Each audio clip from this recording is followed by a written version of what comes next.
I do not know anything about today's topic. I am totally confused.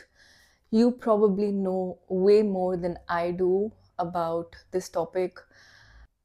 I'm just here to say this is going to be a three-part series where we talk about the most basic things you can do to live a better life with improved mental health, well being, and greater quality of life. Even if you do one of these three things consistently, health and well being will follow. You will flourish, and happiness will be a byproduct of that little bit of effort. So, yeah, this is part two, step two, which is tup, tup, tup, tup, tup, tup, tup. Welcome back. You already know me. My name is Dakshi Walia, and I am a mental health advocate with a Master of Science in Health Psychology. I'm reshooting this video because I did it last night, yesterday in the evening, and the sun went down way too quickly, and there was no light by the end of the video, so it was a bit dark. Maybe you will see some bits of that video, some bits of this video. Editing is going to be fun. We're talking about nutrition, food, the role of a well balanced diet in improving mental health. Before we begin, it's important to understand that if you make any changes to your diet, make sure that you consult a doctor, a physician, a dietitian, a nutritionist before you make those changes. Do not rely on social media information, half incorrect, misleading knowledge that you get from little bits of reels from Instagram, TikTok, and all these other platforms, because those are one, really out of context, and it's misleading, it's not the correct information. So try to get your information from the right sources, such as research papers. Even YouTube is a better form of information gathering, because you can find all these podcasts where researchers, experts, professors, doctors from the medical community, they give you all of this information that is evidence based and factually correct. You have to take care of your health. You have to be responsible for your physical and mental health, which means going to the doctor regularly, consulting a physician before you make any changes to your nutrition and diet. Let's dive right into today's topic, which is nutrition and mental health. So we need to make nutrition a priority, and here's why. Nutrition plays an important role in your mental health, impacting brain chemistry and development. There's a huge association between your diet and mental health. Research states that lack of essential nutrients such as minerals, vitamins, antioxidants, fatty acids can lead to several mental health conditions, including depression and schizophrenia. Nutrients and a healthy diet is necessary to develop and maintain healthy brains, necessary for building that resilience towards ongoing stress, for better thinking, for behaviors that are pro and that aid towards better mental health. I was listening to a TED talk by a clinical psychologist called Julia Ruckledge, and she says that optimizing nutrition is a safe and viable way to avoid, lessen, and treat mental illnesses. She emphasizes the fact that nutrition matters and that poor nutrition is a significant and modifiable risk factor for development of mental illnesses such as depression. She mentions how, yes, medicine is important and other forms of therapies are important, but in addition to those, making sure and ensuring that your nutrition is optimal and at par with your body's needs can be a good way to build that resilience towards stress. Research has documented the more you eat unprocessed, a Mediterranean style of diet, the lower is your risk for depression. And the more you eat very processed, sort of this Western kind of diet, the higher is your risk for depression. What is the difference between a a Mediterranean kind of diet and a Western diet. A Mediterranean diet is fresh. It is high in fresh fruits and vegetables. It includes fish, nuts, seeds, healthy fats, and it is unprocessed, right? It is largely unprocessed food. Whereas a Western kind of diet is heavily processed, includes a lot of sugary drinks, high in refined grains, junk food, takeaways, and it is low in fresh products. Studies have shown that those who eat traditional diets like the Mediterranean diet or the traditional Japanese diet have 25 to 35% lower risk of depression as compared to those who eat like a Western kind of diet, which is highly processed, right? You go to a restaurant and they're like, we have a Mediterranean salad, but what is it? What is that kind of diet in those parts of the world? What are they doing better than other people, and what is it that they're eating? An authentic Mediterranean diet it's a high fat diet which includes a lot of extra virgin olive oil. It is a high carb, high fat diet. It includes a lot of fruits and vegetables. They also eat potatoes and bread, but it's usually bread that is whole grain, the sourdough kind of bread which is fermented.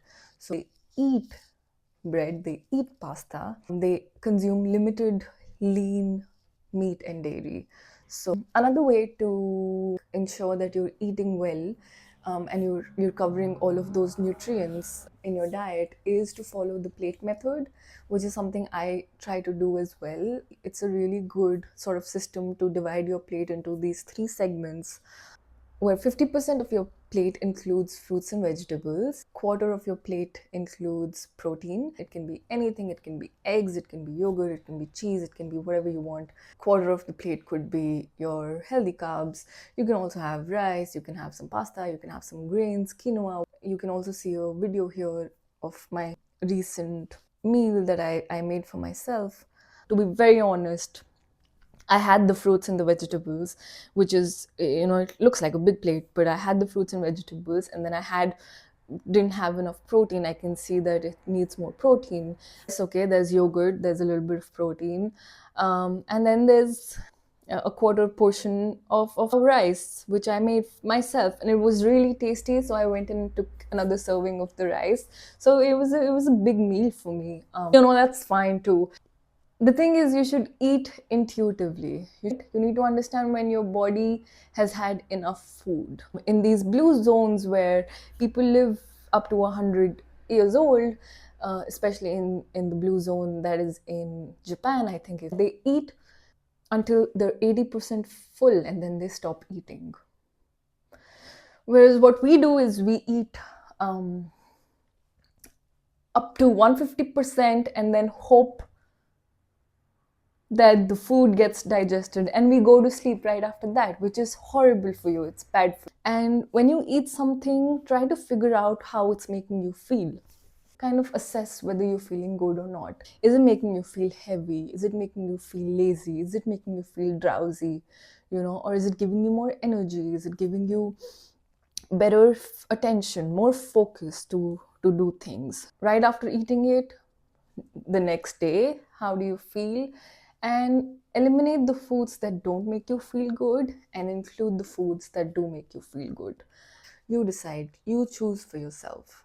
What works for you will work for you and will not work for another person, right? So you have to find your way of doing it. For me personally, learning how to cook has been a game changer. For the past 1 or 2 years since I started learning how to cook, I truly feel healthy physically and mentally because I'm not, constantly ordering takeout. I'm finding food that I like and I make them with my own hands. I'm not a great cook. I don't cook very well, but whenever I do, I eat it. I survive. It's a survival thing, right? So learning how to cook is a survival skill. Learn about food, cook food. You know what's going in that food. You can, if you want to have more protein, which you should, you can include more protein in your food. Favorite women's health expert of mine, her name is Dr. Stacy Sims. She advocates for women's health. She specifically does research on women.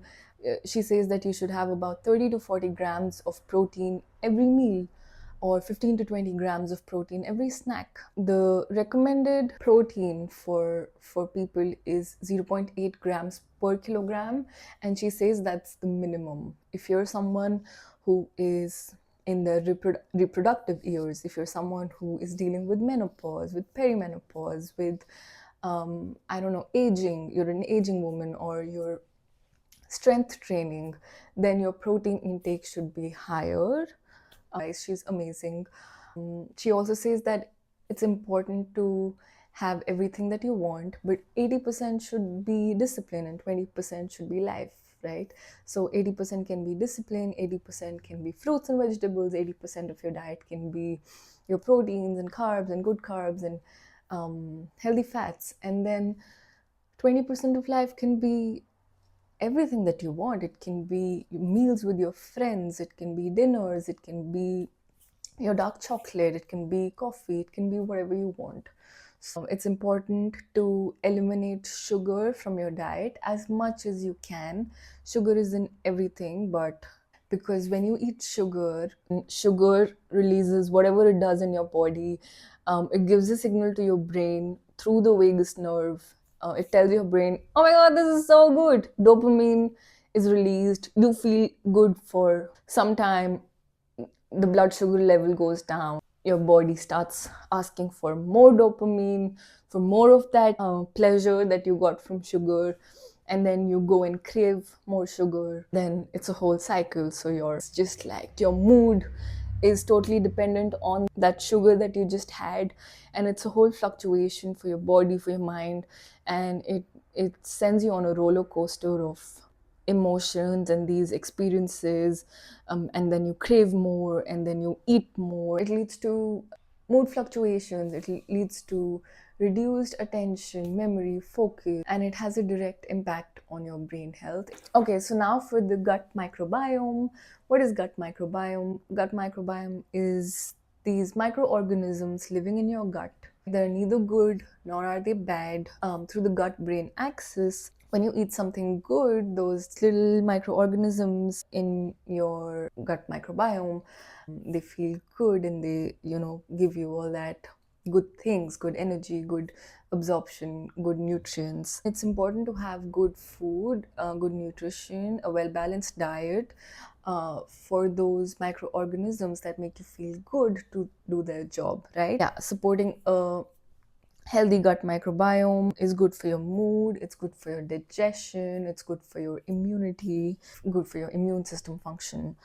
Have probiotics, have fermented food, things like kimchi, things like kombucha, things like yogurt, for having a healthy gut microbiome. Your brain takes care of you all the time, even when you're sleeping, and it needs that fuel to function, and that fuel comes from the food you eat. Have all those things that your mom and your grandmom say that you should. Reduce junk food, reduce sugars, and include foods that are anti-inflammatory. Have all those things. Have ginger, have garlic, have turmeric, have black pepper, have those morning drinks, have the fenugreek drink. I don't know, ghee is good for you. It's superfood. Have things that make you feel alive, that make you feel like, oh my god, I just had a meal that was so soulful, that was good for my body.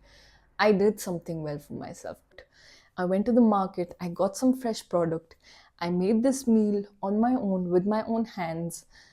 This has protein, this has good carbs, this has fruits and vegetables, and I'm going to eat this and I'm going to feel really good afterwards. Better equipped to handle stressors in life, to have better mental health and well being.